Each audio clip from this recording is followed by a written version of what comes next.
తెలంగాణలో మున్సిపల్ ఎన్నికల ప్రచార జోరు. మేడ్చల్లో కాంగ్రెస్ బీఆర్ఎస్ మధ్య ఉద్రిక్తత. ఇలాంటి టాప్ 10 తెలంగాణ వార్తలు ఇప్పుడు చూద్దాం. ఎమ్మెల్యేల ఫిరాయింపుల కేసు విచారణ 3 వారాల పాటు వాయిదా వేసింది సుప్రీంకోర్టు. 3 వారాల్లో నిర్ణయం తీసుకోకపోతే కోర్టు ధిక్కరంగా భావిస్తామని తెలిపింది. స్పీకర్ తరపున అభిషేక్ మను సింఘ్వి వాదనలు వినిపించారు. 8 మంది ఎమ్మెల్యేల విషయంలో నిర్ణయం తీసుకున్నామని సింఘ్వి కోర్టుకు తెలిపారు. మరో 2 ఎమ్మెల్యేల విషయంలో నిర్ణయం తీసుకోవాల్సి ఉందన్నారు.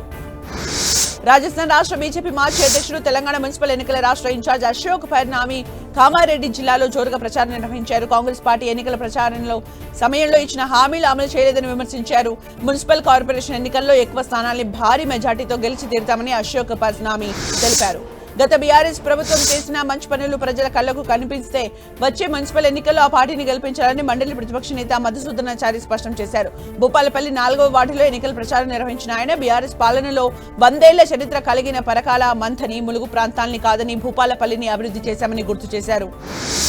హేట్ స్పీచ్ పేరుతో చట్టం చేస్తే మొదటి కేసు సీఎం రేవంత్ పైనే నమోదు చేయాలన్నారు. Telangana BJP chief Ramachandrarao hate స్పీచ్లకు కేర్ ఆఫ్ అడ్రస్ గా కాంగ్రెస్ నేతలే నిలుస్తారని ఆయన విమర్శించారు. నిర్మల్ జిల్లా ఖానాపూర్ మున్సిపాలిటీలో హైదరాబాద్ పార్లమెంట్ సభ్యులు గెడెం నాగేష్, బీజేపీ నిర్మల్ జిల్లా అధ్యక్షులు రితీష్ రాథోడ్లు పలు వార్డుల్లో జోరుగా ఎన్నికల ప్రచారం నిర్వహించారు. మున్సిపల్ ఎన్నికల్లో కమలం గుర్తుకు ఓటు వేసి పార్టీ కౌన్సిలర్ అభ్యర్థుల్ని భారీ మెజార్టీతో గెలిపించాలని ఓటర్లను కోరారు. మేడ్చల్ జిల్లా ఆలియాబాద్ లో ఉద్రిక్తత చోటు చేసుకుంది. కాంగ్రెస్ బీఆర్ఎస్ నాయకుల మధ్య ఘర్షణ తలెత్తింది. ఈ ఘటనలో మాజీ మంత్రి మల్లారెడ్డి అనుచరుడు ఢిల్లీ పరమేశ్వర్ తలకు గాయాలయ్యాయి. తమ ప్రచార రథం డీజే వైర్లు తొలగించారని కాంగ్రెస్ నాయకులు ఆగ్రహం వ్యక్తం చేశారు. డీజే వైర్లు తొలగించిన వారిపై చర్యలు తీసుకోవాలని కాంగ్రెస్ నాయకులు రోడ్డుపై బైఠాయించారు. హన్మకొండ జిల్లా పరకాల మున్సిపాలిటీ ఎన్నికల ప్రచారంలో భాగంగా 11వ వార్డులో ఇంటింటి ప్రచారంలో ఎమ్మెల్యే రేవూరి ప్రకాష్ రెడ్డి పాల్గొన్నారు. 11వ వార్డులో కాంగ్రెస్ పార్టీ అభ్యర్థికి ఓటేసి గెలిపించి అభివృద్ధికి కృషి చేయాలని ఎమ్మెల్యే తెలిపారు. పరకాల కేంద్రానికి పూర్వ వైభవంగా తీసుకొచ్చేందుకు ప్రజలు సహకరించాలని ఎమ్మెల్యే రేవూరి తెలిపారు.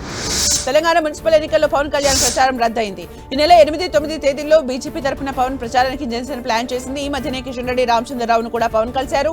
అయితే అనివార్య కారణాలతో పవన్ ఎన్నికల ప్రచారాన్ని రద్దు చేసుకున్నట్టు తెలుస్తోంది. సిద్దిపేట జిల్లా గజ్వేల్ మున్సిపల్ ఎన్నికల ప్రచారంలో గబ్బర్ సింగ్ టీం సభ్యులు పాల్గొన్నారు. 13, 14 వార్డుల్లో జనసేన అభ్యర్థులకు మద్దతుగా ఇంటింటి ప్రచారం నిర్వహించారు. జనసేన అభ్యర్థులకు ఓటు వేసి గెలిపించాలని ఓటర్లను కోరారు.